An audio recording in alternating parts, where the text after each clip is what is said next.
ہرقل شاہ روم نے قریش کے قافلے میں ایک آدمی بلانے کو بھیجا، اور اس وقت یہ لوگ تجارت کے لیے ملک شام گئے ہوئے تھے، اور یہ وہ زمانہ تھا جب رسول اللہ صلی اللہ علیہ وسلم نے قریش اور ابو سفیان سے ایک وقتی عہد کیا ہوا تھا۔ جب ابو سفیان اور دوسرے لوگ ہرقل کے پاس ایلیا پہنچے جہاں ہرقل نے دربار طلب کیا تھا، اس کے گرد روم کے بڑے بڑے لوگ، علماء، وزراء و امراء بیٹھے ہوئے تھے۔ ہرقل نے ان کو اور اپنے ترجمان کو بلوایا، پھر ان سے پوچھا کہ تم میں سے کون شخص مدعی رسالت کا زیادہ قریبی عزیز ہے؟ ابو سفیان کہتے ہیں کہ میں بول اٹھا کہ میں اس کا سب سے زیادہ قریبی رشتہ دار ہوں۔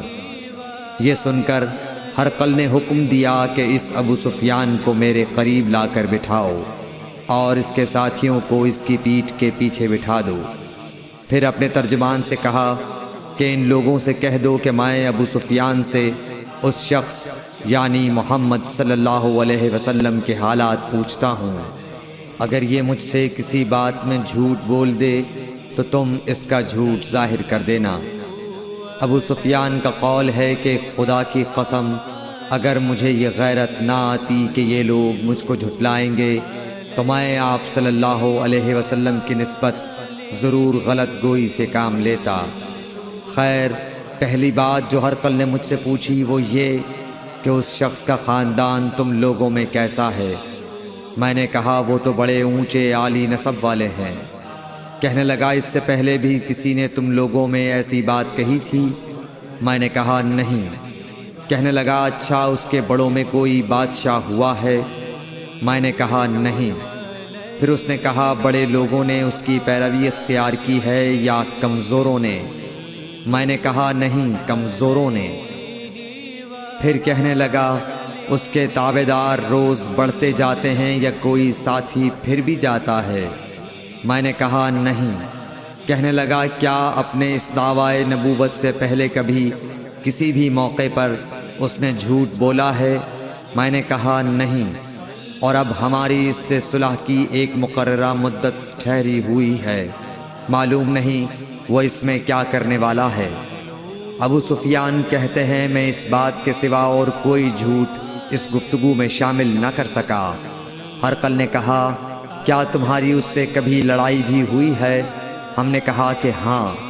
بولا پھر تمہاری اور اس کی جنگ کا کیا حال ہوتا ہے؟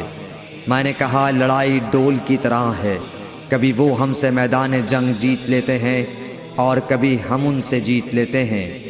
ہرقل نے پوچھا وہ تمہیں کس بات کا حکم دیتا ہے؟ میں نے کہا وہ کہتا ہے کہ صرف ایک اللہ ہی کی عبادت کرو، اس کا کسی کو شریک نہ بناؤ، اور اپنے باپ دادا کی شرک کی باتیں چھوڑ دو، اور ہمیں نماز پڑھنے، سچ بولنے، پرہیزگاری اور صلہ رحمی کا حکم دیتا ہے۔ یہ سب سن کر پھر ہرقل نے اپنے ترجمان سے کہا کہ ابو سفیان سے کہہ دے کہ میں نے تم سے اس کا نسب پوچھا تو تم نے کہا کہ وہ ہم سے عالی نسب ہے، اور پیغمبر اپنی قوم میں عالی نسب ہی بھیجے جایا کرتے ہیں۔ میں نے تم سے پوچھا کہ دعوی نبوت کی یہ بات تمہارے اندر اس سے پہلے کسی اور نے بھی کہی تھی؟ تو تم نے جواب دیا کہ نہیں۔ تب میں نے اپنے دل میں کہا کہ اگر یہ بات اس سے پہلے کسی اور نے کہی ہوتی تو میں سمجھتا کہ اس شخص نے بھی اسی بات کی تقلید کی ہے جو پہلے کہی جا چکی ہے۔ میں نے تم سے پوچھا کہ اس کے بڑوں میں کوئی بادشاہ بھی گزرا ہے؟ تو تم نے کہا کہ نہیں۔ تو میں نے دل میں کہا کہ ان کے بزرگوں میں سے کوئی بادشاہ ہوا ہوگا تو کہہ دوں گا کہ وہ شخص اس بہانے اپنے آباء و اجداد کی بادشاہت اور ان کا ملک دوبارہ حاصل کرنا چاہتا ہے۔ اور میں نے تم سے پوچھا کہ اس بات کے کہنے یعنی پیغمبری کا دعویٰ کرنے سے پہلے تم نے کبھی اس کو دروغ گوئی کا الزام لگایا ہے؟ تم نے کہا کہ نہیں۔ تو میں نے سمجھ لیا کہ جو شخص آدمیوں کے ساتھ دروغ گوئی سے بچے وہ اللہ کے بارے میں کیسے جھوٹی بات کہہ سکتا ہے۔ اور میں نے تم سے پوچھا کہ بڑے لوگ اس کے پیرو ہوتے ہیں یا کمزور آدمی؟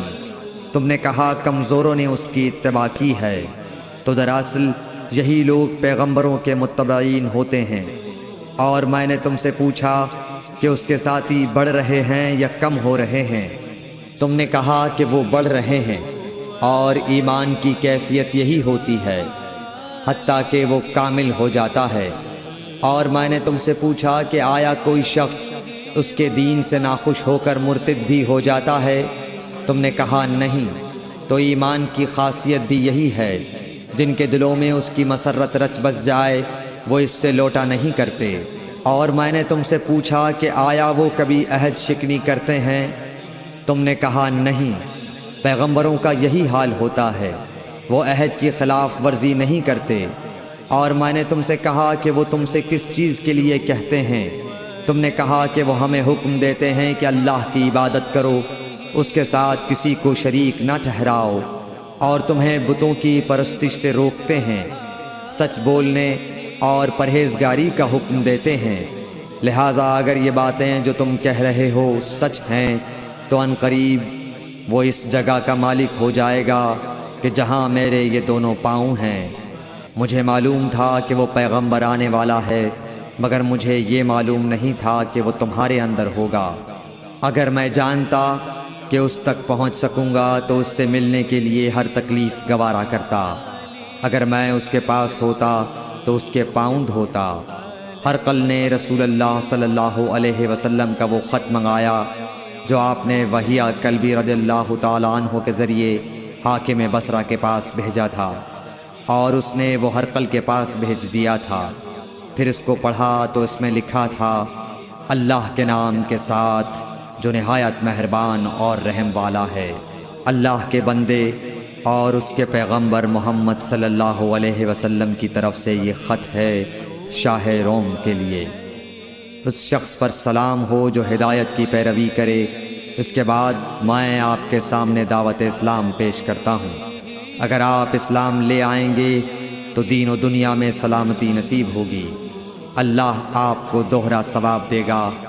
اور اگر آپ میری دعوت سے روگردانی کریں گے تو آپ کی رعایا کا گناہ بھی آپ ہی پر ہوگا۔ اور اے اہل کتاب، ایک ایسی بات پر آ جاؤ جو ہمارے اور تمہارے درمیان یکساں ہے، وہ یہ کہ ہم اللہ کے سوا کسی کی عبادت نہ کریں اور کسی کو اس کا شریک نہ ٹھہرائیں، اور نہ ہم میں سے کوئی کسی کو خدا کے سوا اپنا رب بنائے۔ پھر اگر وہ اہل کتاب اس کتاب سے منہ پھیر لیں تو مسلمانوں، تم ان سے کہہ دو کہ تم مانو یا نہ مانو، ہم ایک خدا کے اطاعت گزار ہیں۔ ابو سفیان کہتے ہیں، جب ہرقل نے جو کچھ کہنا تھا کہہ دیا اور خط پڑھ کر فارغ ہوا تو اس کے ارد گرد بہت شور و غوغا ہوا، بہت سی آوازیں اٹھیں اور ہمیں باہر نکال دیا گیا۔ تب میں نے اپنے ساتھیوں سے کہا کہ ابو کبشہ کے بیٹے حضرت صلی اللہ علیہ وسلم کا معاملہ تو بہت بڑھ گیا۔ دیکھو تو اس سے بنی اصفر روم کا بادشاہ بھی ڈرتا ہے۔ مجھے اس وقت سے اس بات کا یقین ہو گیا کہ حضور صلی اللہ علیہ وسلم ان قریب غالب ہو کر رہیں گے، حتیٰ کہ اللہ نے مجھے مسلمان کر دیا۔